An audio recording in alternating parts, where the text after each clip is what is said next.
Welcome to the All Things Nintendo podcast. I'm Brian Shea, and this is a weekly podcast to discuss all the biggest news and games from the world of Nintendo. We are currently in the home stretch en route to Switch 2, but we do have a couple of recent Switch games that I want to give my thoughts on. We also have quite a bit of news to cover, and I am very excited to welcome a debuting guest to do all of that. He's a good friend of mine and a freelancer who has written for IGN, PC Gamer, Digital Trends, Shack News, and many, many more. It's Will Borger. Will, how are you? I am excellent, Brian. Thank you so much for having me. I'm excited to talk about all things Nintendo today and get into, I think, what is some crazy news, to be honest. Yeah, it's what we're going to get into this in a moment. It's been quite a wild day, the day that we were recording this, of, some bad news out of games media. And I think you and I both, it hit kind of close to home, this news. But, before we jump into that, we do have a tradition on All Things Nintendo where we get to know first-time guests through the lens of their history with Nintendo. So it's a two-part question. The first part is, what is your first Nintendo game ever? That's really hard because I don't remember a time when I wasn't playing Nintendo games, as weird as it was. My parents were very like, there will be no video games in the house. You will read books. So for me, I think it was Super Mario Brothers 3. And my uncle had a NES, and I went over there, and it was just kind of like, oh, hey, well, you want to try this out? I had no idea what it was. It was terrible. I'm dying like every Koopa. But it was fascinating to me because you'd never seen anything like it before. And so when I got to the end of that first level, I was like, wait a minute, hold up. And this was way after the NES and I think at that time the Super Nintendo was out. Not the N64 yet, but like that moment of like, this is really cool, because the only times I'd ever seen games up to that point were in arcades, really. Mm-hmm. And obviously, there's like Donkey Kong and stuff like that. So that might technically be my original one, but the one that sticks out with me is like knowing what a Nintendo game was Super Mario Brothers 3. Hey, there's a lot worse places to start than, probably a top 3 platforming game of all time. Yeah, it kind of spoiled me, to be honest with you. I mean, hey, I had a similar situation where I got into Nintendo and video games as a whole through my aunt and uncle as well. So, you're in good company there. So that brings us to the next part of this question, what is your favorite Nintendo game of all time? This is such a generic answer, and I feel so bad. It's Ocarina. And the reason for that was, again, not allowed to have games in the house. And my dad was a submariner, and so he wasn't home a lot of the time. And when he would come home, he and my mom would generally just take a couple days, and they'd go on vacation, and just time for them. And so one day they decided that's what they were going to do. My dad had just come home from sea, and so when you said he's a submariner? Yes.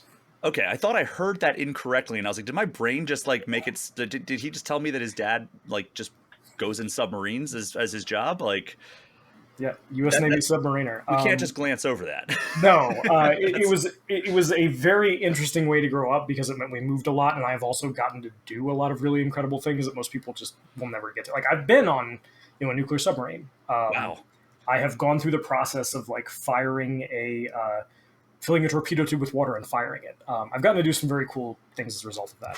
I'm sorry, continue. So he comes home, and they are going to go on a date for, I think it was just the night, to be honest with you. And I was very young. I think I would have been maybe 6 or 7. And they hired when did Ocarina come out? 98. Okay, I would have been 8. It was new. I was 8 years old, so they hired a babysitter, and she... The thing that kills me about this is I cannot remember her name for the life of me. She brought over a Nintendo 64 and Ocarina of Time, and that was what we did that evening. And I don't think I got very far. I maybe got to the Great Deku Tree, and I got the Kokurai sword, I got the shield, and then that was it.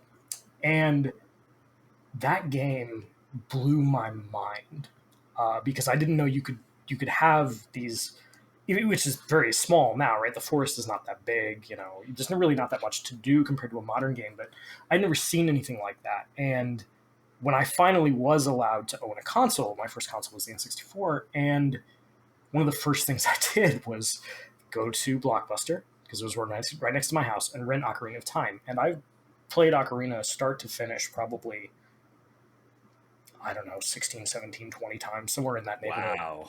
I used to have what I'd do is I'd get to like the last boss, and then I would start a new save file, and I would go, so I could do the last boss because I thought it was really cool, and then I just worked my way through it again. Oh, I mean, who didn't have the last boss save file? I played that final sequence like probably 50 times when I was a Yeah, kid. it's amazing. It still holds up today, and I think is really clever. But the thing that got me about Ocarina, and the reason it stuck with me, and I've written about this before, but it's a game about failure and who you are after you lose. Mm-hmm. And people don't, I think, give Zelda a lot of credit for its storytelling chops, but Ocarina is a story about two kids who get fantastically over their heads. They think they're gonna save the world.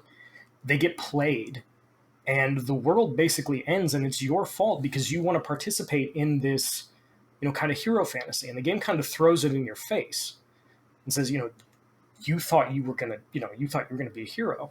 Not in like, Ganondorf even says as much. He's like, "Oh, thanks so much for opening up the gateway of time or whatever." right, I couldn't have done it without you, kid. Yeah. Um, and you spend the whole game kind of trying to atone for that.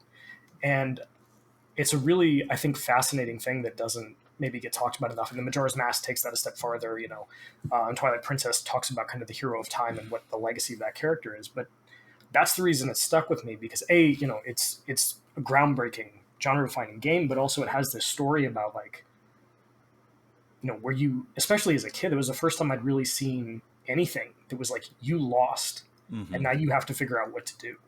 And that's not a new story. There's plenty of games that have done that. Final Fantasy VI has done that. Link to the Past kind of does that a little bit. But to see that play out and like try to go on that and then understand it as an adult is what makes it my favorite. Yeah, and I mean, hey, like it kind of parallels with my favorite of all time as well. For the 20 years, it was Ocarina of Time, and then Breath of the Wild eventually replaced it. And Breath of the Wild, to your point, also has that similar story theme where it's like, yeah, Link and Zelda and the champions all fought against Ganon and just got annihilated. Mm-hmm. And and basically Link was killed, but he was resurrected in that shrine, the Shrine of the Resurrection. And it's like, yeah, now like you wake up 100 years after your defeat, and it's like you have to pick up the pieces and rally the troops essentially, and make right what you messed up. So like there are a lot of parallels even beyond the other more obvious parallels that exist between Ocarina and Breath of the Wild. Yeah, and I think I'm glad you brought that up because I do think it's such a. I had never. I think in a lot of ways when we play games, we're trying to recapture a sense of the games that really touched us, Mm-hmm. that really connected with us. And sometimes that can happen when we're younger, and sometimes it happens when we're older. But for Ocarina, for me, to have that impact, and then to have Breath of the Wild come out and do the same thing, it was like, oh man, I really didn't know how much I had missed this thing or how much I needed this thing, emotionally until I got it. And it was like, oh, right.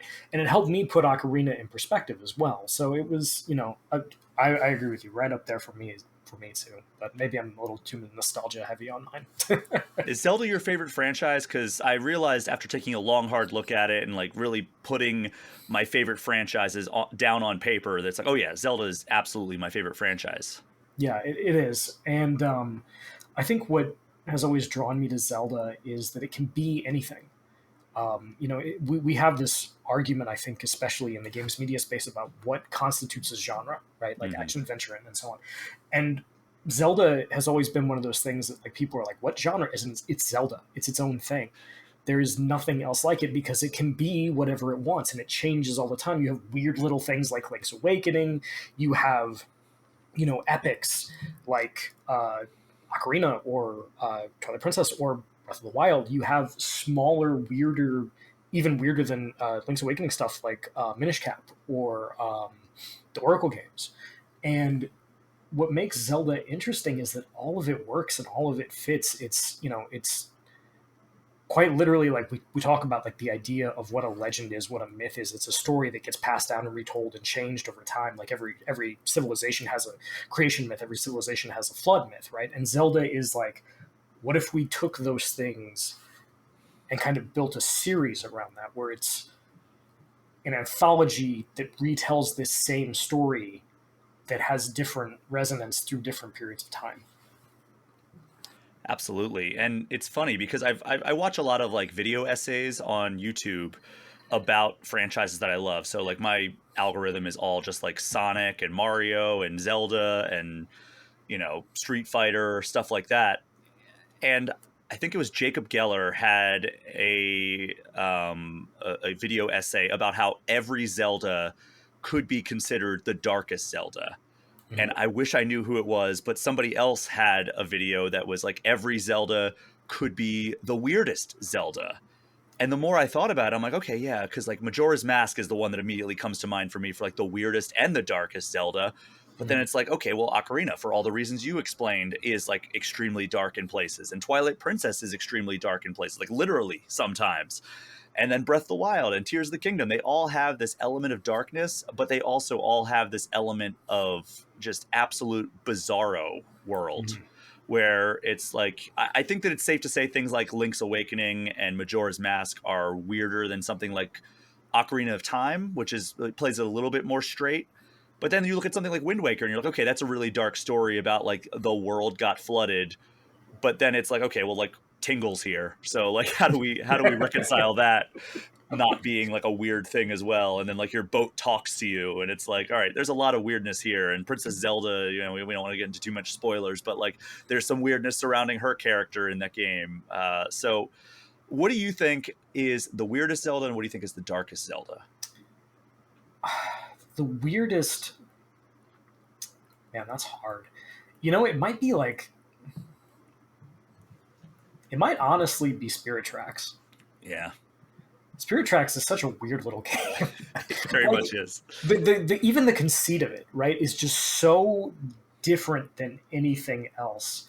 That like I think if you had been like Zelda but trained to me, I would have been like, excuse me.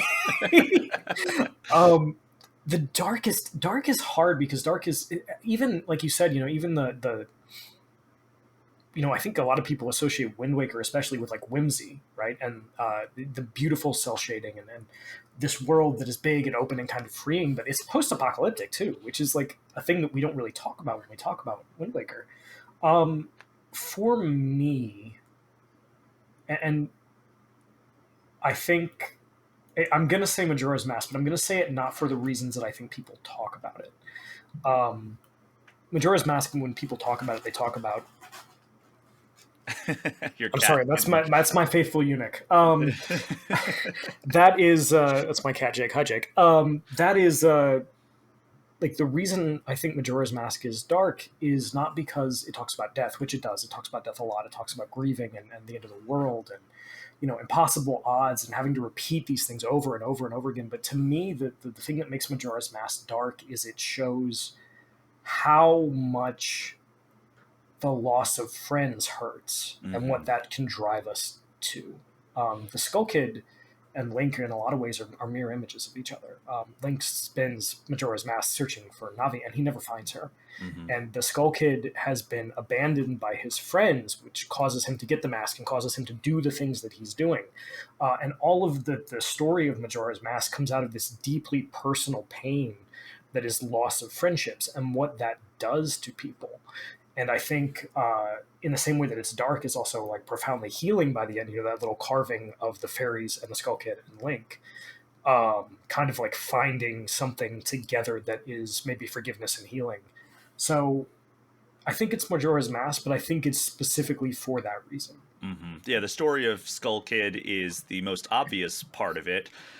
But then, like you said, Link is basically a mirror image of that. Whereas, grief and loneliness kind of drove Skull Kid to seek power in unhealthy places. Link, it drove him to kind of see what he could do to make the world right and help as many people as possible. And then they found their common ground, even though this Skull Kid is your enemy for like 99% of the game. Mhm. And yeah, it is a really beautiful story. And then it's also extremely dark in, like you said, it's a lot of stuff about death, a lot like there's theories of like this is just the afterlife that the entire game takes. Like Termina is just like basically like Purgatory. limbo or yeah. Yeah. And then like not only that, but like as if you ever go and like let the moon crash into the world and you go around and talk to people, just the way that they are all coping with the inevitability of the end of the world is just, it's very relatable, because some people are like, having full on breakdowns. Some people are trying anything they can to just distract themselves, to like be like, oh no, it's not happening, it's all good, we're just gonna go about our day. And then like, everybody else like mourning the loss, or holding loved ones. It's all very, very profound. And it's a game that I didn't play until 2023. Wow. I never had the expansion pack growing up, and you needed that. And then my two favorite games at the time were Ocarina of Time and Final Fantasy X, and I had never played the direct sequels to either of them. And they're both like games that, they exist in franchises that very rarely get direct sequels with like those same characters and everything. So in the lead up to Tears of the Kingdom, because Breath of the Wild supplanted Ocarina of Time as my number one game of all time, I was like, well, I'm going to finally play a sequel to like one of my favorite games of all time. So I should play the other sequels to my favorite games of all time. So I went back and I played Majora's Mask, and then played Final Fantasy X too. And while I don't think I'll ever replay Majora's Mask, I am very glad that I did it. And I used a guide so I could get the actual Fierce Deity Link mask and everything. So I basically 100%ed it within reason. Like I didn't get all the heart pieces, but like, got all of the masks and all that stuff. So yeah, it's an experience I'm glad I had, but it doesn't rank particularly high in terms of like my favorite Zelda games. Yeah, it's as a kid, I think I hated it. I tried to play it when I was really young, and I was like, "This isn't like Ocarina." I was like 10. I didn't understand. I was mostly annoyed by like the time mechanic, but the older I get, the more I appreciate it. And this is one of the things I love about Zelda, is that it doesn't insist upon itself often. Like Mm-hmm. Ocarina shows you that story of failure and is like this is a thing. Ganondorf's going to taunt you about it, but like the game doesn't throw it in your face repeatedly. Often, it just kind of like expects you to make that connection of like, oh, this is my fault. And in Majora's Mask, it does a similar thing where it doesn't comment on, you talked about the other characters and what they're going through at the end of the world, but like imagine being Link and the emotional toll of that, right? Like as a character having to do those same 3 days over and over and over, and knowing I can't save everybody. This time I have to try this, right? And I'm condemning people in this version of the timeline to whatever bad thing that happens to them, and not knowing if you can fix it, realizing that maybe you are stuck there and you have to relive this over and like that would take an emotional toll that I think is, it also speaks to like when we talk about dark, right? I think people misuse that word, but like the emotional toll of that I think would be enormous. And because Link is silent, we don't really see it in a lot of ways. You see it when he puts on the mask and he screams, like things like that, where like we see little moments of pain, but for the most part we're kind of left to imagine it ourselves. And I think the game is more effective because of that. Well, Will, I just did a ranking of all the Mario games to celebrate Mario Day. Mhm. Now that I know that you're a big Zelda sicko like I am, I'm going to have you back for the Zelda ranking that is inevitably going to happen at some point, where we are going to put all the Zelda games into a tier list. Oh yeah. Because I feel like you and I could get into some good conversations about that. I mean, we just did based on the icebreaker that I do for every new guest. So thanks so much for sharing your experience with your early days and your favorite Nintendo stuff. Definitely got to know you a little bit better through that. But Will, today I actually took the day off from Game Informer. I said I have a dentist appointment first of all, so that's no fun. Mhm. But I was like, you know what? Thunderbolts comes out today. So I bought myself a ticket. I am a big Marvel movie fan. The movie was pretty good. I don't understand how all these people are saying like it's the best Marvel movie since Endgame, which I think that is a gross overstatement. But it's good. I'm not going Mhm. to say it's like a bad Marvel movie. It's fun. It has some good action. Has a good message that kind of deviates a little bit from the typical Marvel movie. So I appreciate that. But when I emerged, the games media landscape was vastly different from before I went into that movie. So For context, the last time I just took one singular day off, I was at a coffee shop and got an email that said I was being called into HR alongside all the rest of my Game Informer staff. And that was where we learned that Game Informer was being shut down last August. Oh no. So You gotta stop taking days off. I took one single day off. And shortly before I went into the show, news had hit that Polygon, which, fantastic website. It's been around for since like 2010, 2009, something like that. Yeah, I think 09. Yeah. It had been sold to Valnet, which, it was under Vox Media before. And Valnet immediately proceeded to conduct mass layoffs, which resulted in at least a few other members of the Polygon team deciding to resign under their own volition, which, solidarity with them for sure. Like, good on them if they want to keep doing that. As somebody who has been on the side of, layoffs at Game Informer in the past, there's definitely always been that conversation of like, all right, do we continue on? Do we, resign in solidarity? And ultimately, it's got to be a decision that, we had to make the decision that was right for the entire group, because it was like, well, if we all just quit, then like so many of our people have, families they have to support. And like, if not everybody is in, we're just screwing over those people who do want to keep going. So while it's not the right choice for every situation, I am absolutely extremely proud of the people at Polygon who decided to do that. That obviously that's a decision that they had to make on their own. But from my understanding, because of the layoffs, because of the resignations, it seems as though Polygon as we knew it is now dead. Gone. So that happened just before I went into that showing. And then during the showing, I guess, there was some rumblings over the last week and a half or so that there were some difficulties happening at Giant Bomb, which is owned by Fandom. I emerged, I checked my phone, and I opened up my phone after turning it off for the movie, and mass resignations at Giant Bomb, including Dan Reichert and Jeff Grubb, who I think are the two most recognizable people at Giant Bomb. And then we see a statement from Giant Bomb saying that their content is on hold until they figure out like what their strategy is going forward. But similar to Polygon, it sure sounds as though Giant Bomb as we knew it is also dead. So rough day in the games media landscape.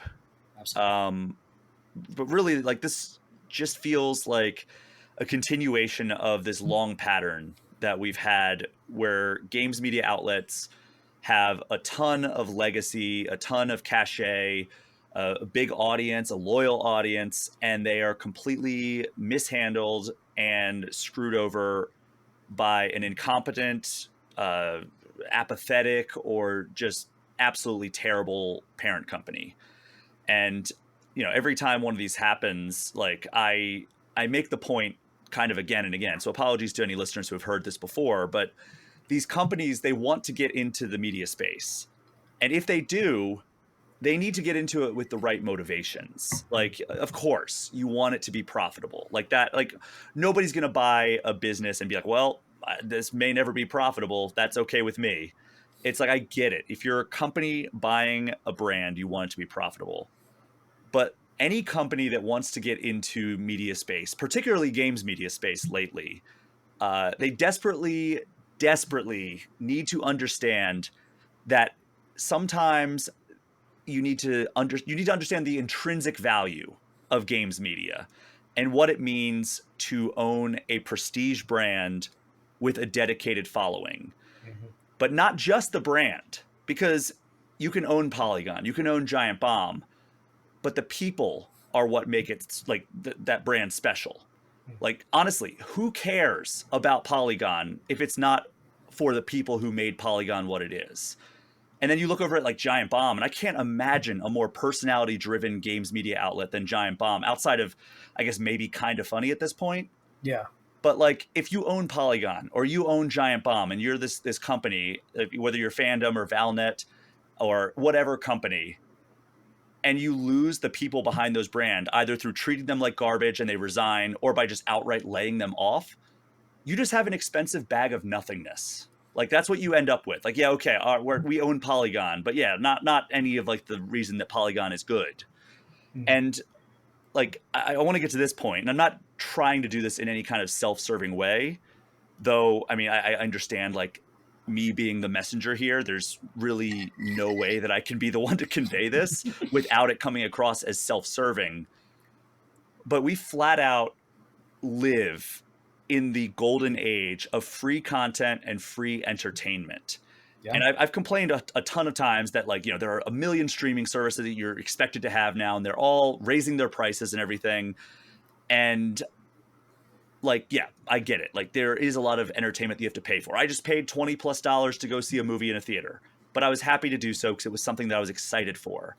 But then you look at places like YouTube, Twitch, websites, podcasts. I mean, here we are on a podcast. There is so much free content that you can consume across all of those platforms. But the real catch that I think a lot of people fail to recognize is that it may be free to consume, but it is not free to create. And that's really kind of the message that I want to get across here, and put out a plea to everyone listening to this show, or if you talk to people who talk about how they consume content, if you enjoy the content that someone makes, whether it's a podcaster, a Twitch streamer, a YouTuber, or a journalist or critic, support them in any way that you can. And there's so many ways that you can directly support a content creator. You can support their Patreon. If their website offers a membership, like, if you go to Bloomberg often and like you found a way to skirt around the reporting, or you skirt around the paywall so you can read the reporting, buying a membership for that, or New York Times, or any other website that offers a membership, even just signing up for a free account on their website, like Game Informer. Like we don't have our subscription stuff up yet, but you can go to our website and you can sign up for an account, and just doing that boosts our numbers, and it gives us more ability to do stuff in the future.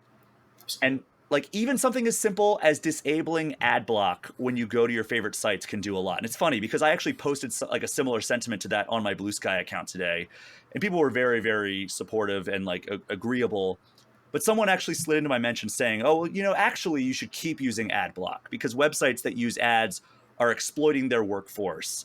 And what you should actually do is support people on places like Bandcamp and Patreon and Ko-fi. And there's so many better ways to support folks directly. And listen, in a perfect world, I wholeheartedly agree. Like support any creators that you can in the most direct way possible. Like this show is Patreon supported.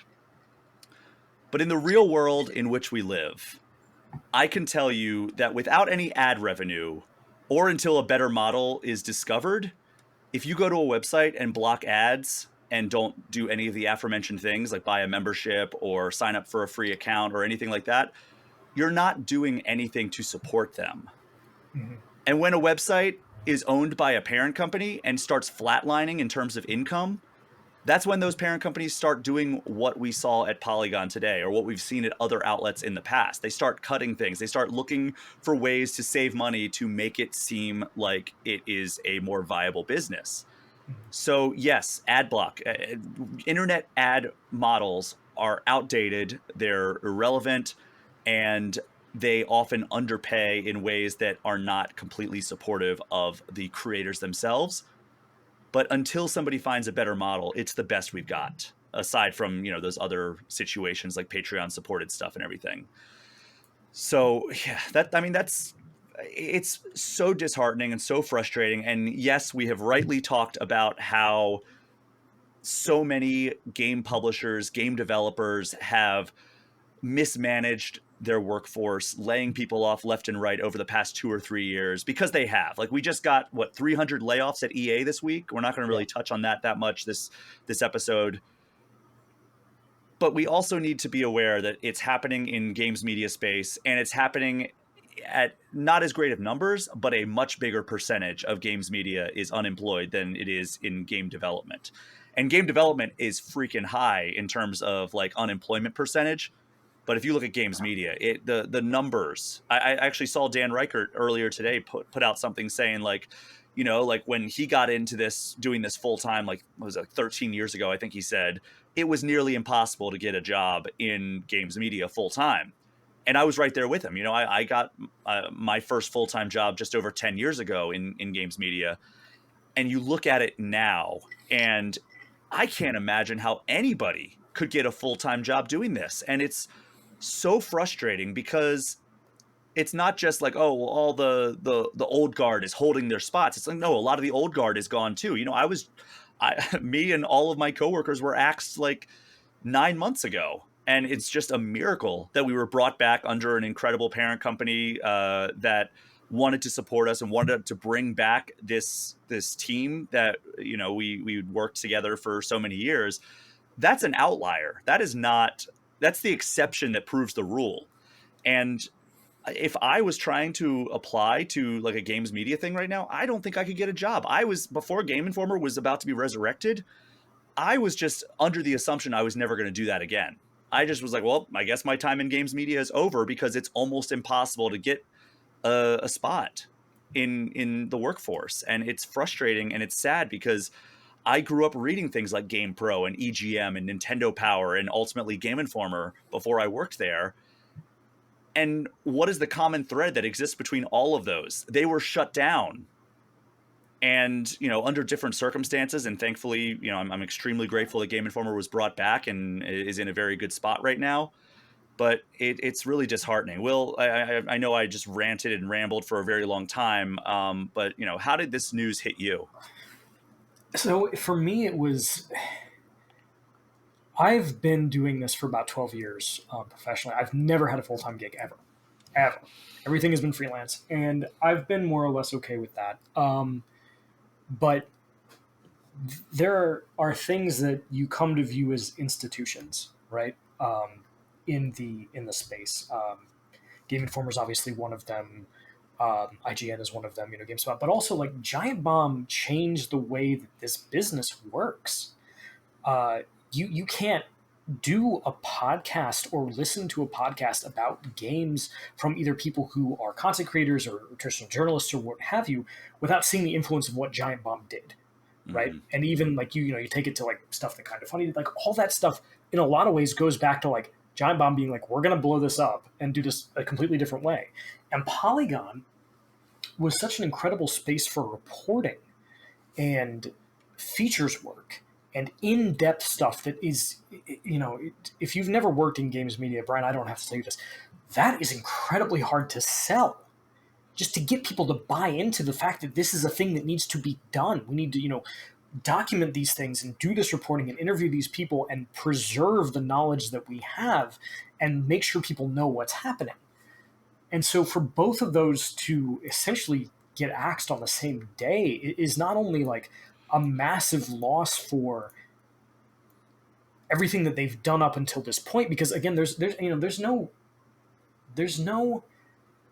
guarantee, as when Game Informer got closed, like everything just kind of ceased to be for a little bit. I remember talking to friends who had been published at Game Informer being like, tell me you backed your work up, right? Because it just, the redirect to that one page, thank you for everything. And it was like, well, no, there's a ton of history here. There's no telling that Giant Bomb will be accessible and that stuff will be archived 10 years from now, 5 years from now, 2 months from now. My hope is that so many of the things, because they exist on YouTube, there's no like hosting cost. I'm hoping, because the Game Informer YouTube channel stayed up, so you could still access a lot of that stuff. But like, I'm hoping because Giant Bomb had such a strong video presence, I am crossing my fingers. I mean, it sounds like the brand itself is not going away as of yet anyway, but like, it's such the irony behind all of this is, do you remember the origin story of Giant Bomb, right? Yeah. So Jeff Gerstmann and Ryan Davis resigned from GameSpot because allegedly, I don't know if it was ever like fully proven from GameSpot's side, but I think it was Kane and Lynch 2 was a big sponsor on the website, and they went to go publish a review, and I think it was Jeff Gerstmann really didn't like it. I think he gave it And a the 6. parent company came in and said, you have to, this is allegedly again, Mhm. said you have to raise your score because this is a sponsor. They're paying for this. And they refused. And when they refused, they also resigned and started Giant Bomb. And then, a decade and a half or so later, Jeff Gerstmann's no longer with the company. But Fandom, who is the parent company of GameSpot, acquires Giant Bomb. So this splintering off reunited and under the same parent company, and then look how it resulted. Like Yeah, this kind of like rock and roll punk rock style of approach of like anti-establishment was kind of the way that GameSpot Giant Bomb was founded. It kind of got absorbed back into the machine, and then look what the machine did to it. and the other thing is like, yeah, and the irony there, I don't think should be lost on anybody, right? That this was founded off of these things and then got bought back and then basically killed by the system that produced it in the first place. But the other thing that people don't understand is the loss of not only the content but the institutional knowledge to be able to make it. Right? When you lose people who have been doing this for 10 years, 12 years, 15 years, it's like losing someone who, when I used to work at Disney, there were guys who worked on certain rides who had been working on those rides since the park opened. And they knew how to do things and knew how to fix things that were not in any documentation. And everybody in maintenance was freaked out because they're like, one day these guys are going to retire and we're not going to know how to fix this stuff anymore.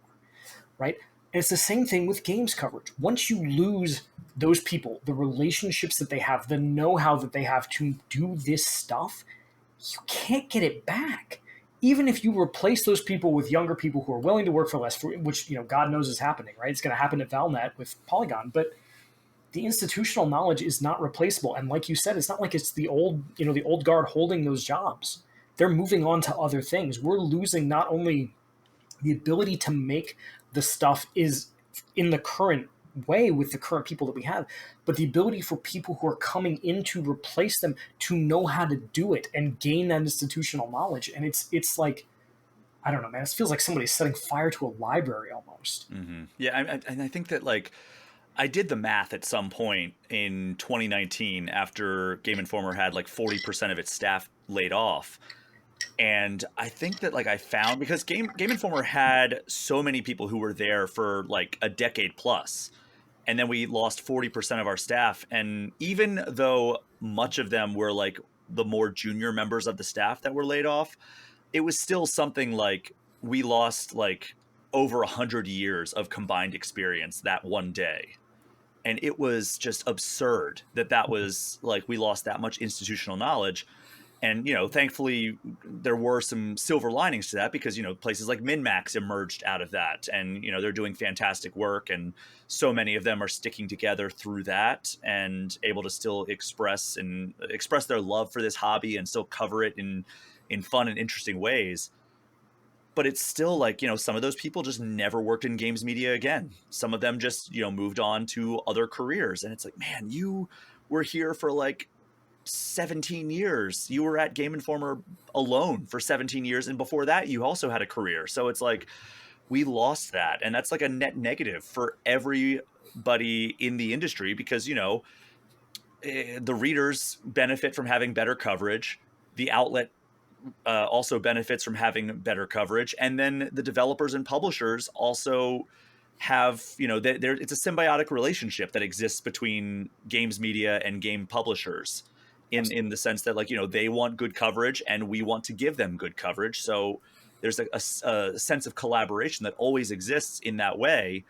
But it's like, man, like what do you even do when you lose that much institutional knowledge? And you're right, it's like it's so frustrating to see like people who I've been in this almost 17 years at this point, and to see people that I came up with just being like, hey, I can't do this anymore. Like I can't live like I'm always looking over my shoulder. I'm afraid I'm going to lose my job. I got my dream job, but for how long? Like, it is a scary thing. And even I think worse is people don't maybe understand this as much if they haven't worked in this business, but this business is defined by relationships, right? Relationships with uh, developers, relationships with PR folks, relationships with other journalists, relationships with other content creators. Like, this is a very small space. Everybody knows everybody else, Mm-hmm. right? And the ability to be able to trust somebody to, Brian, I'm sure, and you could probably talk about this for days, but I know that I have been trusted with things because people knew me and they knew the way I was going to behave and cover those things and treat them with respect that most people would not have had access to. And I know that you know what that is. And that produces better coverage. We get access to things because we build these relationships, we build this trust. And when that goes away, you can't just replace it. It's not only the knowledge but like the things that allow the things to happen behind the scenes. And people are going to be like, oh, that sounds kind of shitty, and it's not. It's just a level of trust built up over a long time between people being like, I know how you're going to do this, I know how you're going to approach this, we trust you to do the things you say you're going to do, to treat this with the respect it deserves, right? And that loss it hurts everybody. It hurts the developers who are trying to get people to understand what their game is. It hurts the press who are trying to step into a role that maybe they don't have as much experience with as they should. And it hurts people who want to know what these games are and how they're made and how they work, because maybe the people who really knew how to be able to tell them those things are no longer there.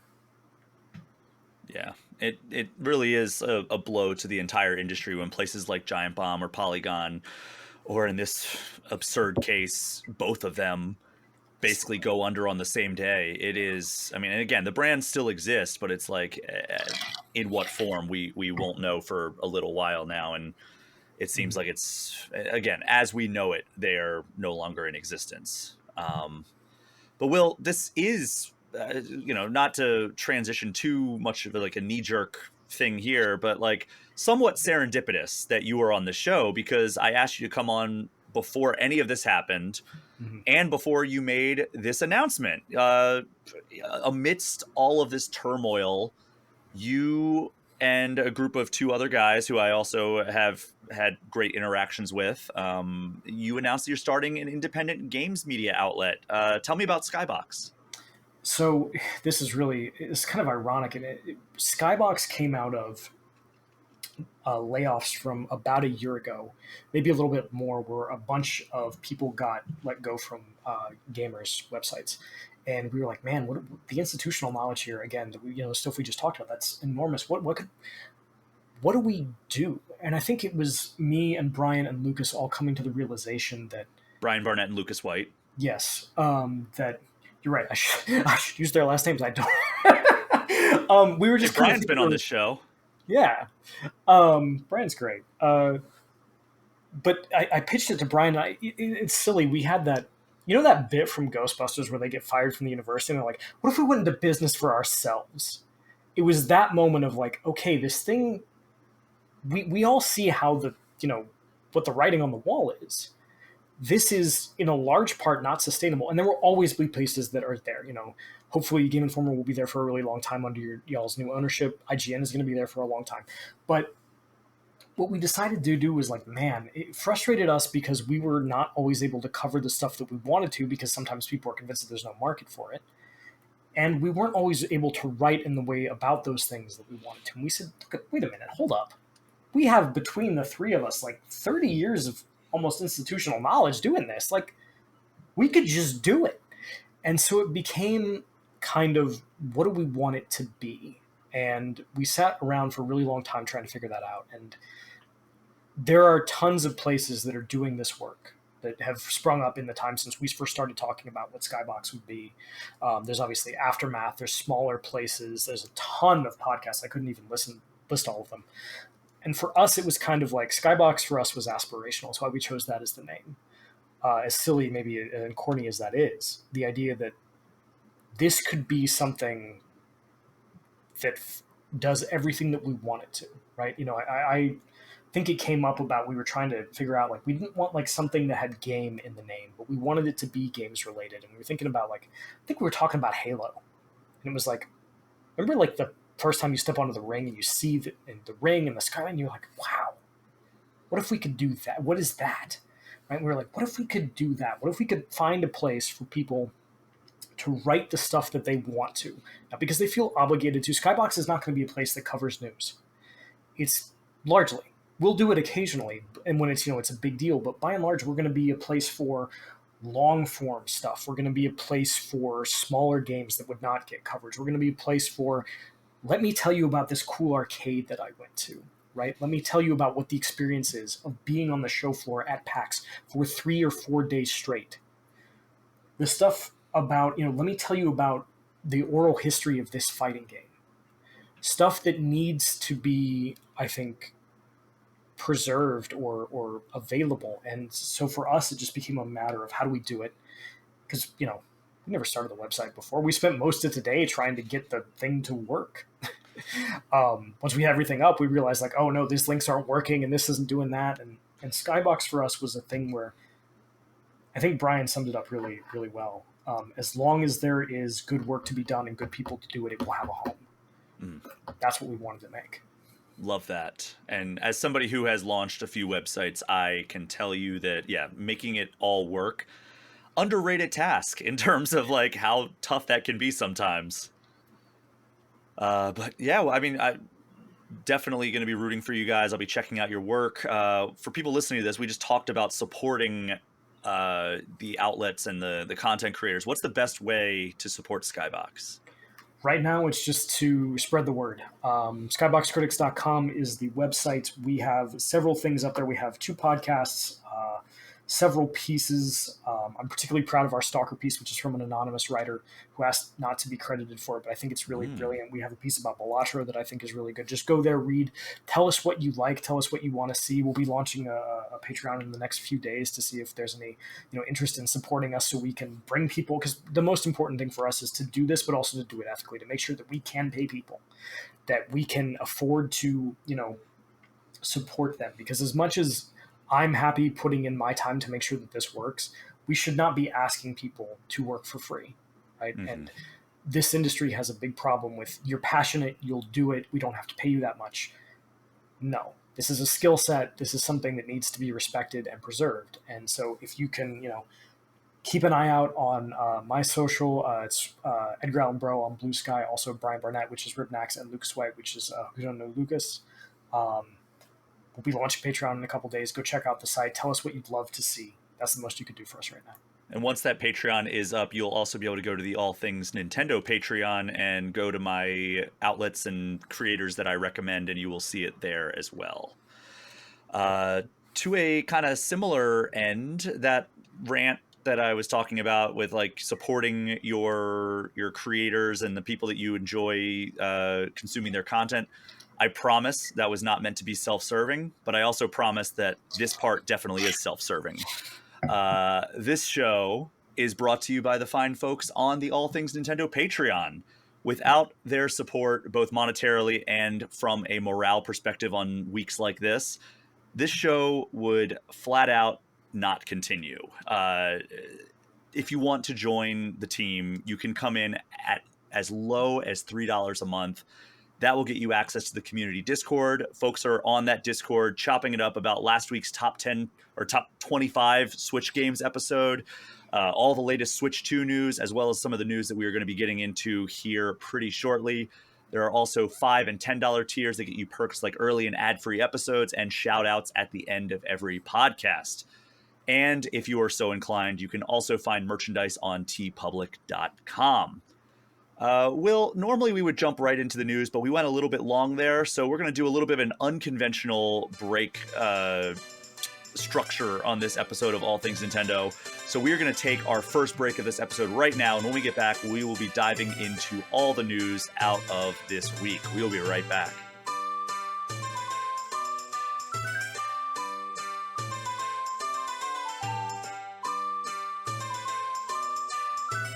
We are back, and as I mentioned at the top of the show, there is a bit of non-depressing news to get to, and we're going to do that right now. Normally it's the first segment, but we are pushing it to the second segment because we went way long on first Nintendo game, favorite Nintendo game, and the discussion about the current games media space. But Will, before we get into the news, did you get a Switch 2 pre-order? I did. I was lucky enough to... It was funny. I was I was playing like I'm in a Madden league, and I was playing a Madden league related thing, and I was like, "Oh, Switch pre-order started half an hour ago. I'm probably not going to get one." And I went and I got in line at Best Buy, and I magically got one, and very, very, very grateful for that. I seemed like most people who wanted one got one based on what I saw on Blue Sky. Not I. No, really, no. Well, it's my own doing. So I normally don't go to bed until at least midnight, and pre-orders went up at 11 p.m. And I'll give the abridged story for people who've heard this already. But at around like 10:30 that night, the night before, I had a reminder set on my phone like 5 minutes before, go pre-order the Switch. My girlfriend and I were like, hey, let's watch a movie. So we watched Conclave, and very good movie. And then I was like, all right, well, I guess I'm gonna go downstairs and play video games. She's like, I think I'm just gonna go to bed. I'm kind of tired. And I'm like, now that you say that, that sounds really good. I'm gonna go to sleep too. Oh And I no. went to sleep at like 10:45, and then I woke up like the mom in Home Alone, realizing that she left her son at home by himself. And then I just sat on the bed and stared into the void for probably about 5 minutes, and reflecting on what I did. Oh no. And oh my god. And I'm assuming you haven't had any luck since then. No, I've checked like Target and Walmart, and some people who listen to the show or saw my posts on social media were very kind and reaching out saying, "Hey, I got extras. Like, I can get this to you." I don't want to do that quite yet. I want to try to just like secure one myself at either Target, Best Buy, or Walmart, and go from there. But we'll have to see. Mhm. But yeah, it would be nice, seeing as how I host a weekly Nintendo podcast, and also my job is covering video games, and Nintendo is like one Games. of my main beats. It would be nice to get a Switch too. I'll just say Yeah. that. I mean, Brian, what do you think of the new Mario Kart? I really enjoyed watching other people play the new Mario Kart. It looks great. But hopefully, a month from now, I will have a Switch 2 pre-order squared away, and we will be all happy and stress free. I'm trying not to stress about it. I'm just like, you know what? If it happens, it happens. If not, I'll find a way to get it done. But Switch 1 still alive and kicking, and we got a shiny new system update for our Switches this week. This introduced some of the new features announced at the last Switch 1 Nintendo Direct, including the virtual game card system, but it also gets the operating system ready for Switch 2. In particular, the game share feature, where you can play a multiplayer game using the system's like local wireless and do multiplayer using only one copy of the game. So that's kind of like the bones of that are put onto this update. There's also the the virtual game card is for Switch 1, and that allows you to eject a digital game that you own and lend it to a family member for up to 2 weeks. And then this update also updated the icons for the eShop and Nintendo Switch News. It changed the way the eShop prioritizes like the best-selling games. From what I understand, it's by revenue now instead of like units sold. So like if a $3 game is going to outpace like a $60 game, then it's going to take a lot of sales. It's not just going to be like, oh, well, this sold 200 copies, and this $60 game sold 150 copies, so the $3 game is going to be placed above that. I think that's a way that they're mitigating kind of the avalanche of shovelware that has overtaken the best-selling charts. They also added an online license setting that lets you play games that you've actually lent to other players as long as you are connected to the internet. So that's good if it's an owned thing on your account. There's some other smaller things, but there's also a new option for transferring your home system to a Nintendo Switch 2 that will use the local communication capabilities. But then there's also a way that if you like, for instance, plan on like selling your Switch 1 before the Switch 2 comes out, you can actually upload your system transfer data to the cloud, and it will reset your Switch 1 to factory settings so you can sell it. And then once you have your Switch 2, you can access that file and download it from the cloud. Looking at it, it does seem like Nintendo prefers if you use the local transfer, if possible. They say it's probably a better result, probably easier. But either way, Nintendo says you need to have a Nintendo account to do this. And then while I was reading up on this, I actually saw this last part over on Nintendo Life. But this update also makes it so that when you want to re-download your games, you no longer have to do it through the painful eShop method. Uh, Now you just go to the virtual game cards app that's on the bottom of the home screen and you select to download that way. At first, I actually tried this myself and I was like, okay, let me download this game. And I downloaded it and it like made like this animation. It made a very satisfying clicking sound, but then it kicked me back to the home screen. I'm like, oh no, do I have to do this for every single game? And then I found out that there is a way. I think you can select up to 30 games and queue them all up. So that is good. I did that with like 10 games that I just to test it out. Because as somebody who recently re-downloaded a ton of games through the eShop, I mean, this is much better. It's a much better process than that, just slog getting through your giant games list if you have a lot of games like I do. Yeah. Do you plan on using the virtual game card feature? I think I'm going to. I think one of the things that I think is really cool is that Nintendo seems to have kind of anticipated people's needs in going from Switch 1 to Switch 2, right? In the past, buying a new console has always kind of been like, okay, how do I get my stuff from A to B, especially if it has backwards compatibility? How do I do this in a way where, for most people, I think, especially for trade-ins, like that's going to be a big deal. So having all this functionality built around like the idea of we have tried to make it easier for you to do the things you want to do, so there's less stress when you buy the system, I think is really forward thinking on their part, and also very maybe historically anti what Nintendo has made buying a new console from them in the past, where it's like, yeah, nothing carries over, or you have to go through this complicated process. I think the fact that they're offering people these things, especially with virtual game cartridges, like that stuff is fantastic. And little tiny user experience things like that, like go so far, and nobody thinks about it until it's not there. Mm-hmm. Yeah, I was concerned about the virtual game card system when it was first announced, but it seems like it is at least better than the way that they've done it to this point. I still think there's some weirdness surrounding like the online licenses. Like there's times where I will like up till now. I mean, I haven't gotten this now, so hopefully this fixed it. But like I transferred from one Switch to another a few months ago, and every time I started a game, even though I had it designated as my home Switch, it would say checking to see if this software can be played. And it's like, yes, I own this game. Like, what are you Yes, doing? this And is then mine.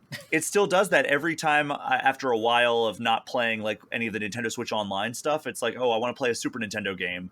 And I go into it and it's like checking to see if this can be played. And I've had it happen where I've been on a flight and I'm like, all right, well, I don't have internet access on this flight, but I want to play like Super Mario World or something like that. And I clicked into it and it said, you need to connect to the internet to check to see if this, it's like, my Nintendo Switch Online subscription doesn't expire for another like 9 months. Like, what are you doing? Like, put that on my account and just say, don't check again until like this account is expired. Like, I don't know why that's such a hard thing. I hopefully like they're fixing that because that's been a bigger pain for me. It's like, all right, well, every time I'm about to get on a plane, even if I don't plan on playing an N64 game, I'm going to open every single retro app. So it's like it pings the server and says, yep, you're good for another week or whatever the time period is, because I don't want to get stuck in that situation again. And we know how difficult it is if there's any kind of like login process to Yeah. get your Switch connected to and it's better than it ever was like with like the 3DS. The 3DS was a nightmare. If like you were trying to connect to like hotel Wi-Fi, forget about it. But like at least the Switch does have a way to display those login pages. But still, it's a pain. It So is, and it's one of those things where I think this is one of those times where Nintendo being a little more direct on how certain things work could be helpful. Like, hey, this is how the system works. We're going to check it every so often. We're going to check it in X, Y, and Z scenario. If you plan for X, Y, and Z scenario, you're good. But just letting people know, right? So they know, like, hey, I'm about to get on a plane. What do I need to do beforehand? I think would go a long way. mm-hmm, for sure. So that is the system update for the Nintendo Switch. That is available right now if you want to go download and get these features. It does streamline quite a few things. I actually didn't have a chance to add this to the rundown, Will, but right before, or I guess a couple hours before we jumped into this recording, Xbox announced that Nintendo is not the only company that is going to be charging $80 for their games. Uh, Xbox has announced it is not only raising the price of its consoles and accessories, but also that going forward, starting this holiday, the first party Xbox games are going to be $80. So starting today, the Xbox Series X is $100 more expensive, now at $600. And then the Series S, which is the less powerful model, is raising $80 to $430. And then that is effective immediately. And then you go over to this holiday season, and first party games are going to be bumped up to $80. And we've talked on this episode, I devoted a few episodes ago to discussions of the tariffs and how that might impact the Nintendo Switch 2 pre-orders. And make no mistake, it did. Even though you can now pre-order it, it did impact those pre-orders. But thankfully they didn't raise the price of the Switch 2. Microsoft is declining, from what I'm seeing from reporters who did reach out. Microsoft is declining to say if the tariffs are responsible for this price hike. But it's like, even if they're not saying it, like, it sure does seem to be like awfully, convenient timing with this price increase. So that's discerning, or just disconcerting. That's the word I was looking for. So, Will, how did this news hit you? Do you own an Xbox Series X or S? I do. I own a Series X. I actually own the 20th anniversary Halo 1. Nice. And it's weird for me because in large part, I like playing games on Xbox. I prefer the controller to the PlayStation controller if I'm going to play something that's multi-platform that's not on PC or on Switch. But the funny thing to me is, Brian, I'm old enough to remember when consoles used to go down in price and used to get smaller while they did it. And now it just seems like that was kind of a thing that's never going to happen again. Because it's not just, Xbox. It's PlayStation. Sony is also doing this with the PlayStation. In several regions, their prices have gone up. And it's such a bizarre thing to do, even if if you assume tariffs, right? Like, these systems are how many years old now? Yeah, 5 years. Yeah, like normally we'd be talking about end of life for these consoles, and now it's like, oh no, they're more expensive. Which, not to like make this segment on the industry at large, but it makes me wonder, like, how much longer are we going to be with these machines? Because if new machines are coming out and this is what they're charging for the old machines, how much would a PS6 cost? $1,000? I mean, the PS5 Pro is $700, which I have toyed with getting one. Like, I laughed when I saw that.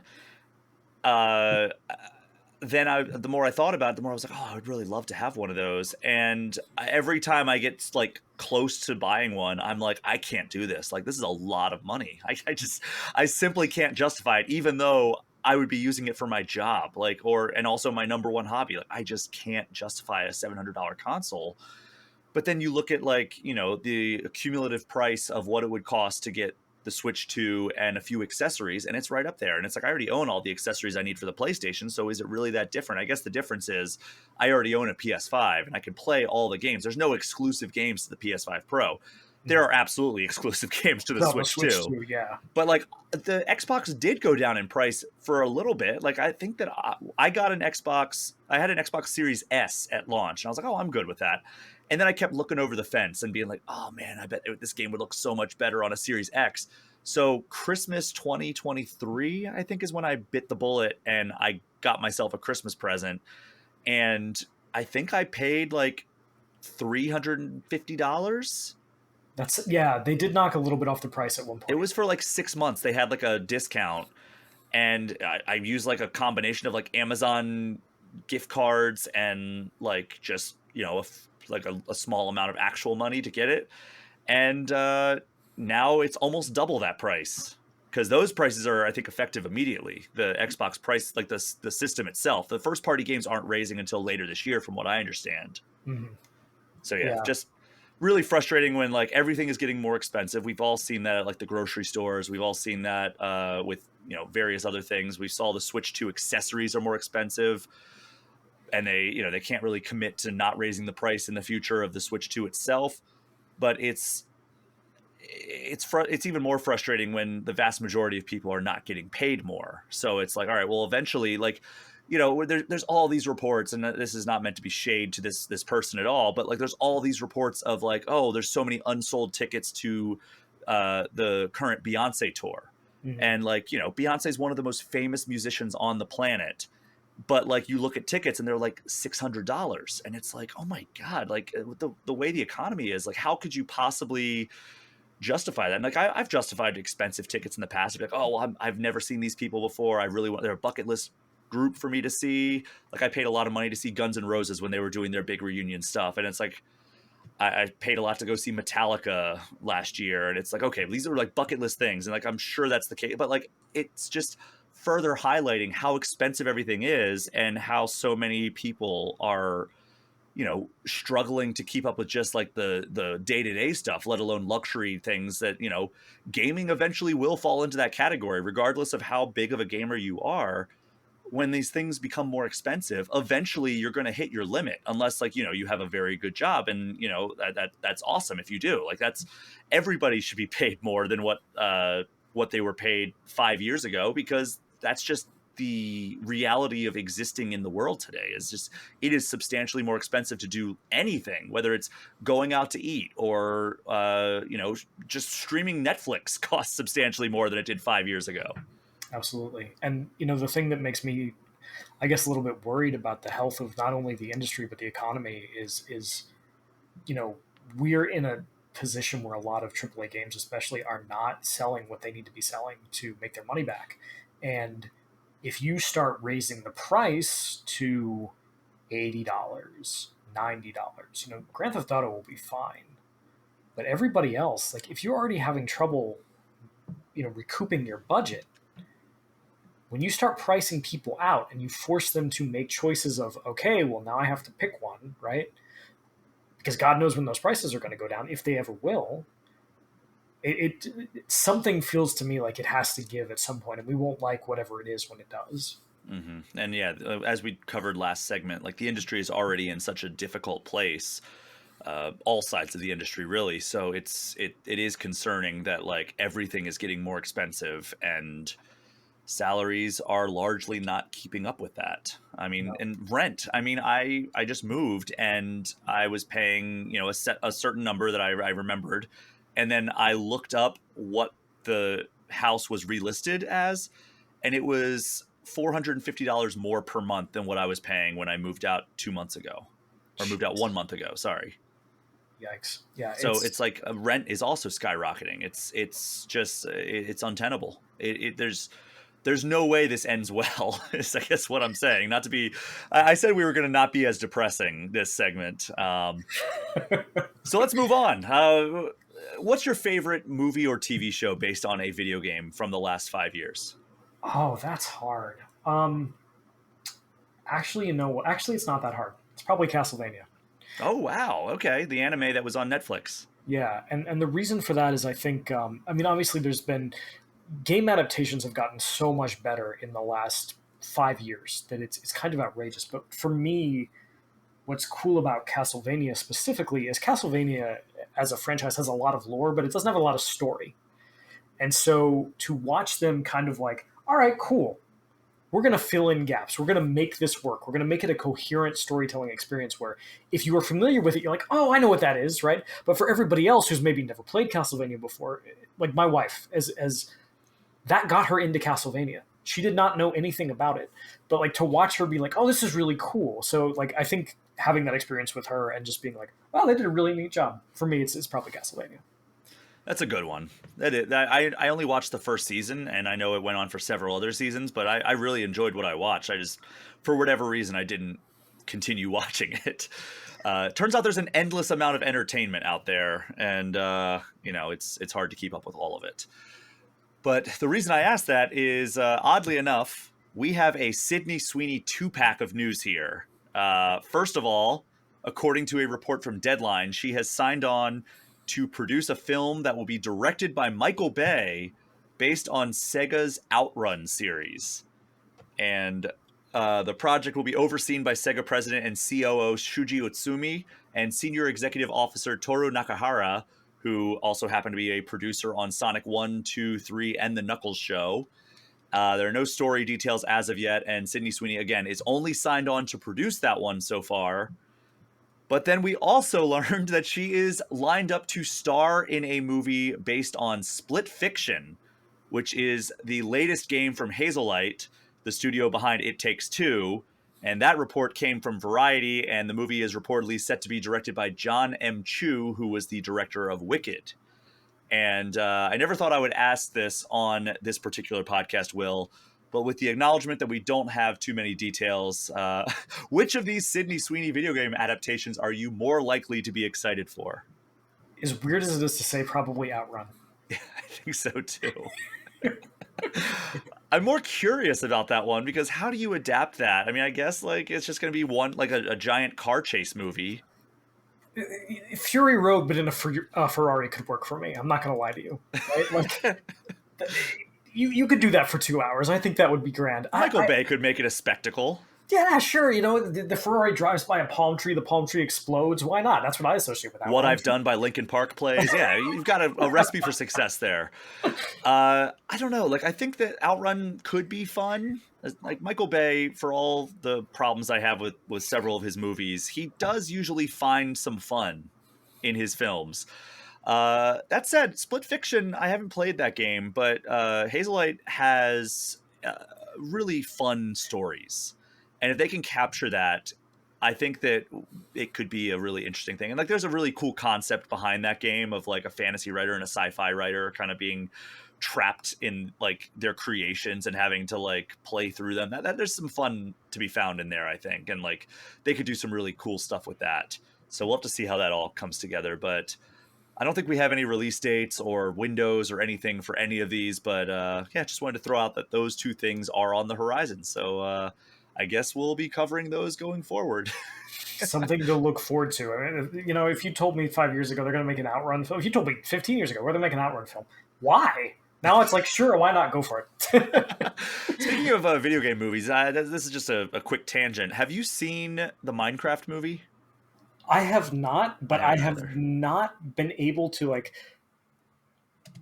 avoid it by osmosis. So I feel like I at least know some, like that whole thing where everybody goes crazy over, what is it, the chicken? I don't know. I couldn't tell you. I just know people are throwing popcorn and yes, that's all I know. I know that there's a scene where Jack Black says, "I am Steve." And I just saw that a million times in the trailers and I'm like, this is not a movie for me. That was just from that one scene alone.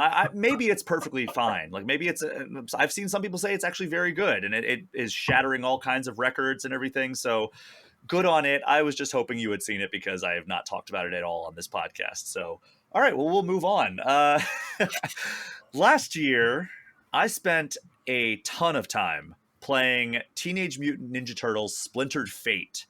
And if you missed that episode or my review on GameInformer.com, basically the elevator pitch, it's a solid Hades-inspired game featuring the cast and world of TMNT. So that sounds like a winner right there. Turns out it is pretty good. It started out as an Apple Arcade exclusive, but then it came to Switch and PC last year. So this week, Super Evil Megacorp, which is a very fitting name for a development studio when we're talking about all the stuff that's going on. They seem like they're a cool company, though, even though the name is very tongue-in-cheek, I would imagine. Revealed that the game is coming to PlayStation and Xbox this summer, but in August, all versions, including the Switch version, are getting a deluxe physical edition as well as a collector's edition. And both physical versions, both the deluxe physical version and the collector's edition, include the base game, the Casey Jones and the Junkyard Jam DLC that came out last year, and 10 collectible character cards. And then the collector's edition, which is the more expensive version, adds ooze-colored tabletop dice, a manhole cover dice box, an art book that is 50 pages in length, I believe, Wow. a retro-style game manual, a collectible coin, a special comic from IDW about the story of the game, and a collector's edition pizza box with the Turtles and Casey Jones on the front of it. And on top of that, both physical versions also include one piece of unannounced paid DLC that is coming in the near future. So that is something that even if you're not interested in the physical editions and you already own the Switch version, you can at least know that you are looking forward to more DLC on the horizon. Did you check out TMNT Splintered Fate at all? No, I'm ashamed to say, as like a lifelong TMNT fan, that it kind of slipped under my radar. But now hearing you talk about it, I want to go play. You sold me on the. In case you don't know what this is, I was like, "Hello, yes, this is for me." Are you a Hades fan? Yes, I do like Hades. Yeah, I mean, it's not. I would say it's not as good as Hades, but it's very much the same structure and very much the same gameplay. So, like, if you can get down with like this is a licensed knockoff of Hades, like, I mean, it's not a bad game. Maybe, I mean, I don't know, like the performance on the Switch version has a couple of hiccups. At least it did when I reviewed it at launch. But like, so I would imagine like it'll run better on Xbox, PlayStation, or Steam, which the Steam version's out now too if you want to play that. Um, but yeah, the Switch version I had a really great time with. yeah. I think it's one of the things that, for all the stuff that we have to deal with in the modern game industry, one of the things that I'm really happy with is that we're seeing, like, this seems like such a weird thing to say, like, there's decent licensed games again. Yeah. Like, who thought you had that on their bingo card? Not me. I mean, But people may remember a few weeks ago when the tariff episode, I had Michael Futter on, and he was, he's a business analyst, a business dev analyst, and also has an MBA. So it's like, he made a lot of sense to come on there, but also he is working on a TMNT game. He's doing business dev for TMNT Tactical Takedown, mhm. and I don't want to talk too much about this because it's not on Switch. It's not announced for any other platforms other than PC. That game is so much fun. I've played through the first 2 chapters, and you'll be able to look at my preview in the coming days on GameInformer.com. But man, it exceeded all of my expectations. It's not just like, oh, this is TMNT XCOM. It's like, no, this is way more special than something that's just like easily describable like that. It really does feel like a turn-based beat 'em up, which is wild. They I, did such a good job with that. But I'm sorry, continue. no, no, no. You were saying the words that make the brain happy, so it's all good. Well, the physical editions of TMNT Splintered Fate come out on August 26th. And if you want to read my review of the game, you can head to GameInformer.com. Will, finally, speaking of DLC, are you a fan of Sea of Stars? I have never played it. I'm sorry to say. Okay, I've only played a little bit of it, so I'm not the authority to talk about this. And I know, I hear it's very, very good. I hear it's one of the best RPGs of 2023. Well, we now know when the previously announced free story DLC is coming out. It is called The Throes of the Watchmaker. It was first teased in early 2024, and a year and a half later, it is finally coming out. May 20th is when you can expect your copy of Sea of Stars to receive this free DLC, which adds up to 8 hours of new story content, including new playable classes for the main characters, a new playable character named Artie, new areas, new music, new dungeons, new enemies, new bosses, and new puzzles. And if you are not familiar with Sea of Stars, it is basically like kind of like a Chrono Trigger style love letter to like SNES, PlayStation 1 era RPGs. And it's from the developer behind The Messenger, Sabotage. And friend of the show and my coworker Kyle Hilliard gave it a 9 out of 10 when it came out back in 2023. So you can go to GameInformer.com and check that out. Do you have any interest in checking out Sea of Stars? I would love to play it. Honestly, I've heard nothing but good things about it, and it's cool to see games that are based on, obviously we talk about Chrono Trigger as like Chrono Trigger, right? But it's nice to see that games that are taking influence from these things that we consider classics and foundational, and are like building their own legacy for a modern audience. So yeah, just out of sheer curiosity of like, why are people so adamant about how impressive this game is? I would love to play it. Yeah, it's so close to like the top of my backlog list, but it's like Assassin's Creed Shadows finally clicking with me. Finally, after freaking like 12 hours of gameplay, I was ready to give up and move on to Expedition 33, which I started that and I'm like, okay, this is very cool. I want to be able to devote my full attention to it. But Assassin's Creed Shadows finally clicking for me, and I want to play that, and then I want to play Expedition 33. I want to finally see Blueprints to the end. Mm-hmm. So many great games out right now, but I would love to circle back to Sea of Stars once this DLC comes out. And that's May 20th is when you can look forward to that. So, right around the corner, we are going to take our final break of this episode, and when we return, we will be chatting about a couple of recent Switch games that might have flown under your radar. We will be right back.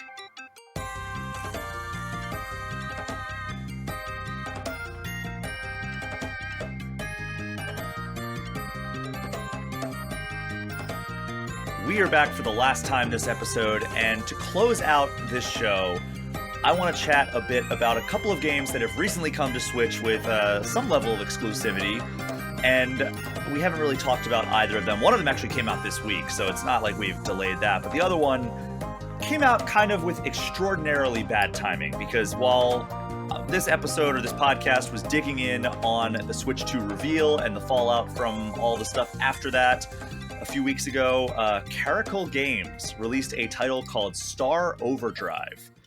So, Will, I'm assuming you have seen the trailers for this. It was all over like the Nintendo Partner Direct, or Yes. it's had a few high-profile spotlights over the course of like the lead up to its release.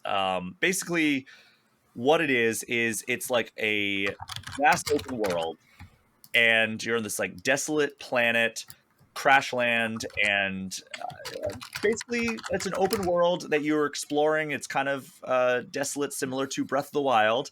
And what do you know? There are bite-sized puzzle rooms similar to Breath of the Wild. Not only that, there are powers similar to Breath of the Wild that you unlock. There is even one that is like a magnet that you can like grab things in the environment and enemies and attack them. The first boss fight is actually quite cool in the way that it uses your powers, because you have one where you kind of can switch between your powers and like lock onto an enemy with your magnet. It's like a giant like Dune style worm, basically, like a sandworm. And so like, you know, the game, the big selling point is there's this hoverboard mechanic where like you jump on a hoverboard and it's like, all right, Breath of the Wild, but what if it was also a little bit like Tony Hawk's Pro Skater or SSX or something? And the traversal works pretty well in that regard. But like in this boss battle, you know, you lock onto the enemy with the magnet, and so like you're basically like almost like wakeboarding behind this sandworm, and then you have to use another attack when he comes out to stun him. Like you hit him whenever he comes out, and then it knocks him down, and then he'll come back and attack you, and that's when you can pull off like an attack. Very cool implementation in that regard. I'll get into why I'm not a big fan of that boss battle though in a second here. So traversal, pretty good. You know, you can run around. It's kind of slow on foot, but then at any point you can summon your hoverboard and basically like skateboard around this giant world, and you go pretty fast. Like there's even race challenges and everything.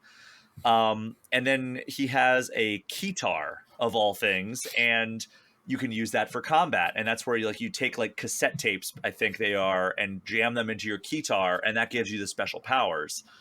So it's kind of like sword-based combat. It doesn't seem like it quite has the depth of Breath of the Wild. I'm about, I want to say like 5 hours deep in this thing.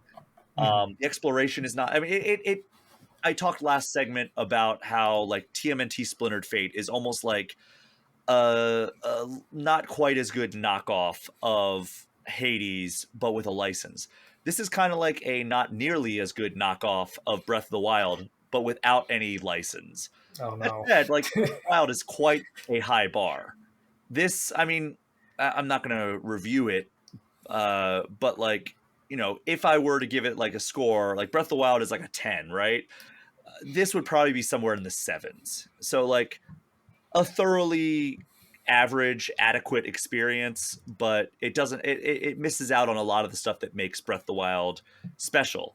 That said, you know, the puzzles, I've had a great time with a lot of the environmental puzzles, and then like the shrines, for lack of a better word, I forget what they're actually called, but like the isolated puzzle rooms where you go into a kind of like a circle, like there's like this big sphere, and you go into it, and it's an elevator down into a room that is completely separate from the open world, and you solve a puzzle, and then you get a bonus from that, and it's like, okay. And then every single puzzle room, from what I've noticed, has also a secret treasure box or treasure chest that you can get to if you do like an optional objective, similar to Breath of the Wild shrines. So it definitely borrows a lot from Breath of the Wild, but those puzzle rooms are quite good. Like I've solved a decent amount of them, and I always look forward to them. I think they're the highlight of the experience outside of like the hoverboard traversal. Mhm. That said, when you are on the hoverboard, you're going pretty fast through this world. The Switch sometimes struggles to keep up with that. There are some frame rate stutters that pop up from time to time. There's also this weird thing where when you're on foot, you can use the right stick, as you would imagine, to control the camera. You can do it full 360, full, up and down, and just as you would on Breath of the Wild. When you get on the hoverboard, the camera is super restricted. And it's like, why can't I look around like a full 360 while I'm doing this? And it does lead to some awkwardness when you're trying to like spot stuff. Like, you're going through this world so fast. It's like, oh, what's that? It's like you're passing by it and you kind of want to look up at it. And it's like, oh, well, guess I'm never going to know unless I step back. And then like the reason the enemy encounters are fine. Like some of them are a little challenging. I never really had any big problems with any of them, but like, yeah, I took some damage.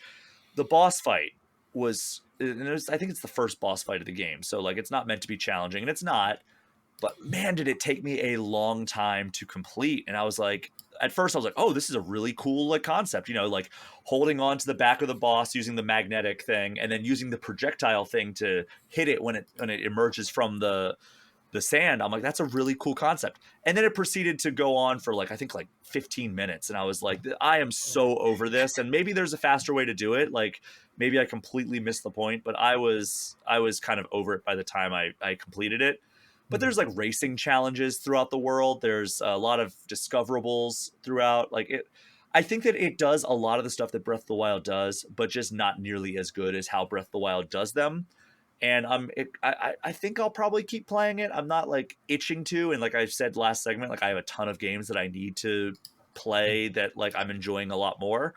But if you're looking for something that's kind of Breath of the Wildy but doesn't have the Zelda license, which is a large part of any Zelda experience, like uh, Star Overdrive is something that could scratch that itch. Like I personally adore the Breath of the Wild open world. I think it's one of the greatest open worlds ever created.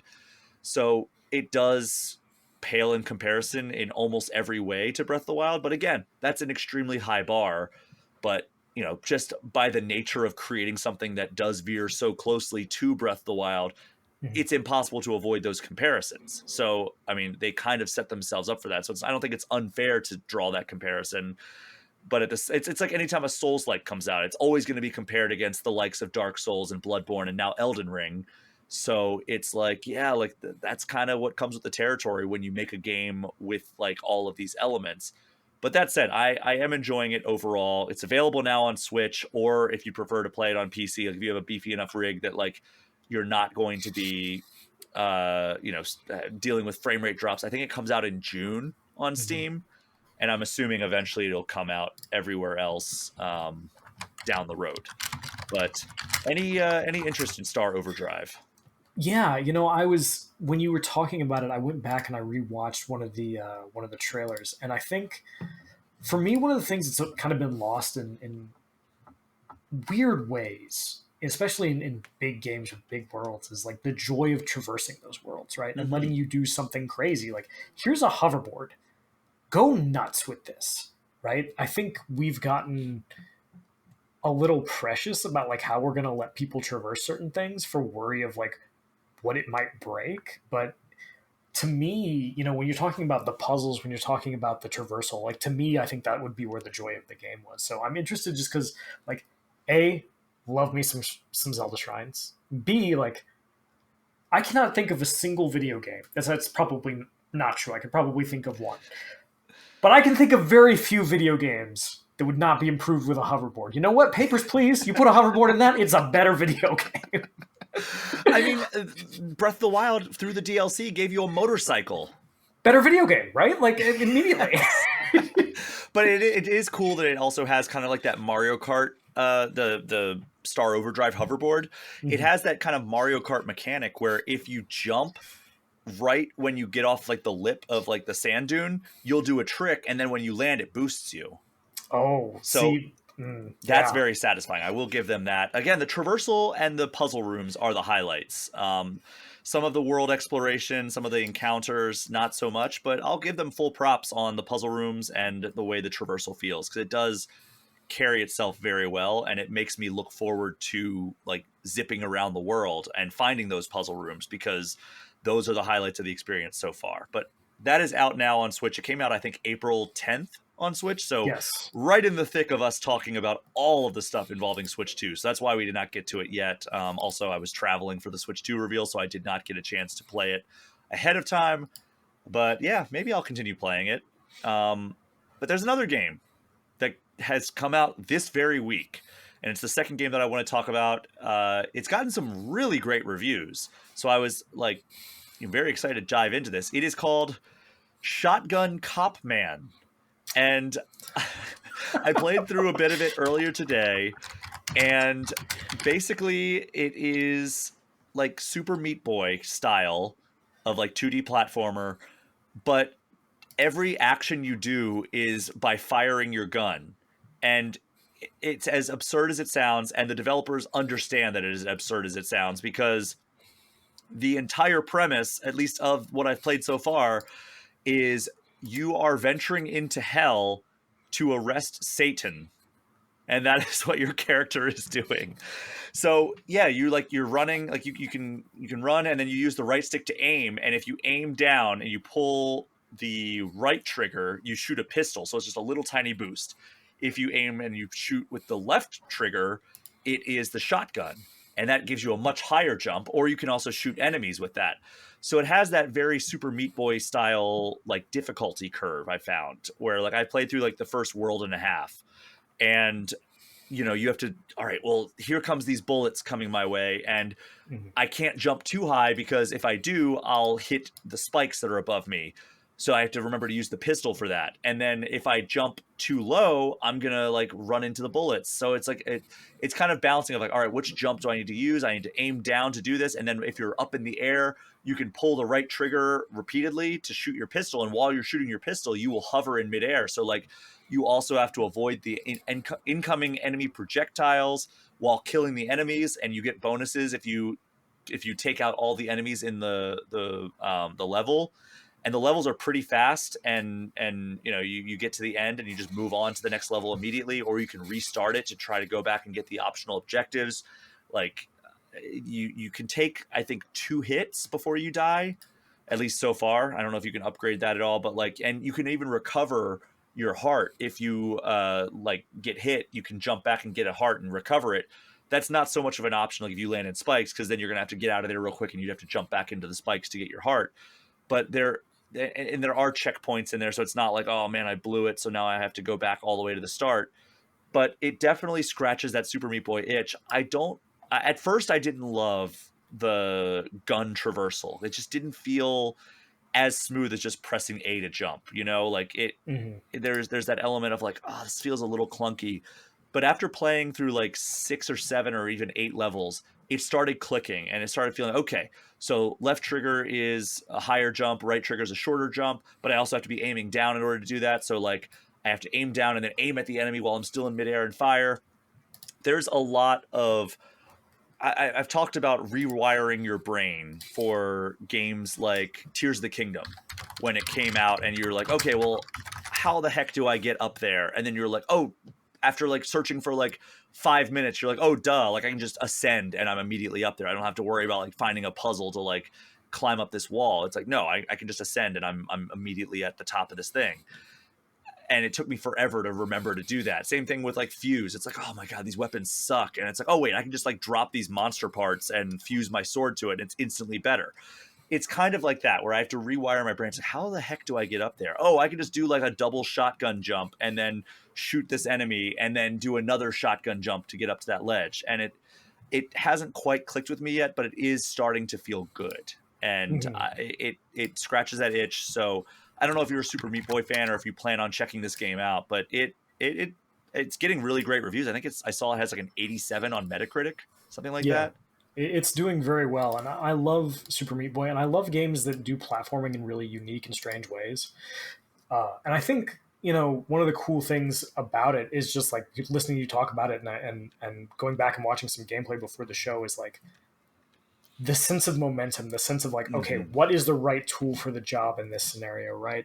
And having to kind of rework, to your point, right? Not as intuitive as A to jump, but like having to rework that part of your brain that's like, how do I move within the world? Because we've gotten really good at moving within worlds until we can't do it the way we normally do. So I think it looks really cool. It's one of those games. It's like I can't believe this is made, but every time I like see a little clip of it, I just get this like big dumb smile on my face. Yeah, and I am playing the Switch version. I believe it's just on Switch and PC right now, and it's performing well. Like it plays well. I haven't noticed any like big frame rate dips or like stutters or anything like that. The resolution looks crisp. I mean, it's not a super demanding game. It's like a 2D game with kind of like a minimalist art style. But you never know these days. That system is 8 years old, so Yeah, it is sometimes games that would run well on a PS2 might not run well on a Switch. I mean, look at Pokemon Scarlet Violet.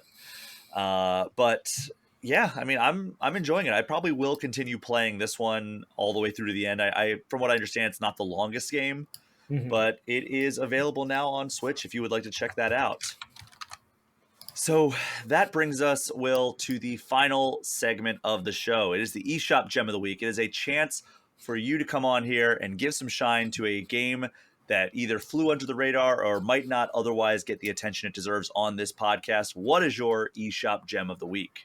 it is Lunar Lander Beyond from Atari, which came out a little more than a year ago, late April of last year. April 23rd. Yep.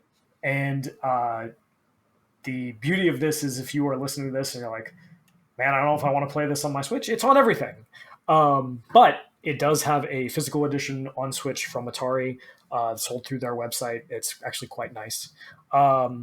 And what's cool about Lunar Lander Beyond, what's cool about just kind of the stuff that Atari has been doing in the last few years in general, is they've been taking these older projects and being like, what would this look like in the modern day? Mm-hmm. And Lunar Lander Beyond is cool because it is this gorgeously, I mean, just drawn uh, game with this really beautiful art, and it's Lunar Lander. And if you've never played Lunar Lander's a little bit weird because it's a lander. You don't really, fly it the same way you fly a normal ship. It's kind of like you give it a boost and it's like, whoa, like this? Okay, no.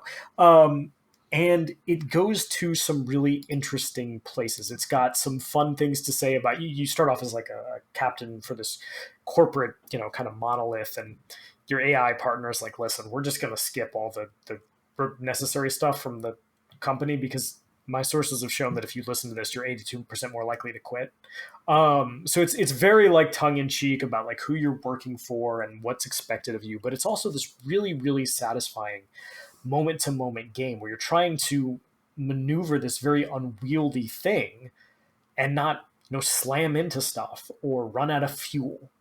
And on top of that, it has this really cool kind of twist. This isn't like a major spoiler. It's on the store page, but you go through this portal. You end up on this strange unexplored planet. You're on a lunar lander. You're not like on something that flies really well. You're trying to maneuver around all this stuff. And what makes it cooler on top of that is it has each pilot has different abilities, each lander has different abilities, and they also deal with stress. So if you send a pilot on a mission several times, they're going to get stressed, and they might start hallucinating things that aren't there, or they might see things that are there as something completely different. So is that a mine or a fish? If it's a mine, you don't want to run into it. If it's a fish, you'll probably be okay. But it's managing your pilots and managing, what ships you're going to use, and kind of learning how to maneuver this weird, unwieldy object that is fighting you basically every step of the way. And like I said, it's beautiful. It has fantastic music.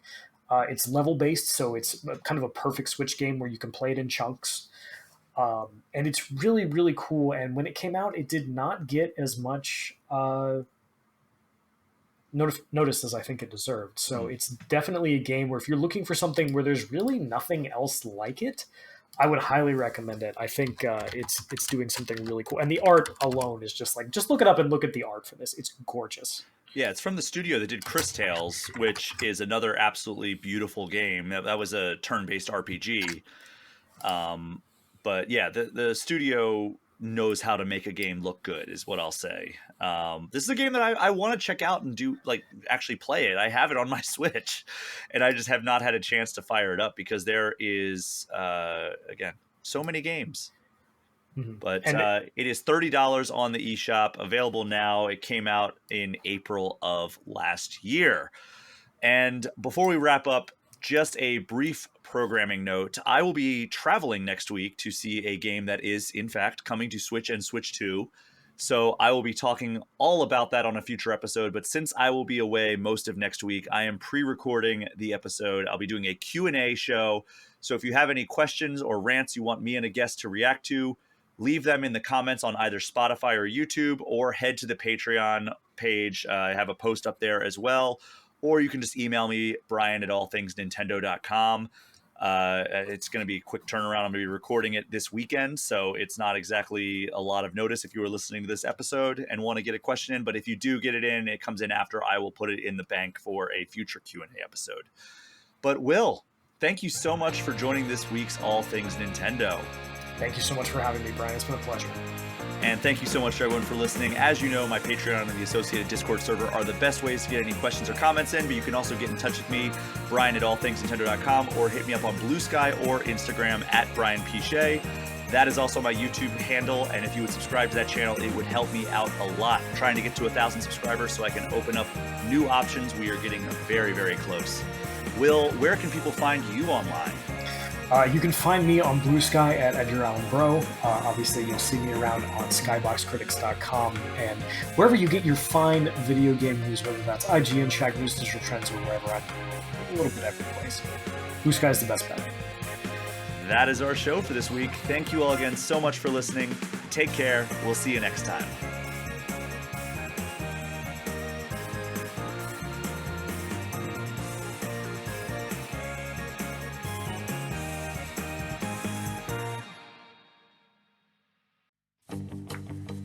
Before we wrap up this episode of All Things Nintendo, I just want to give a special shout out to the $10 patrons of the show.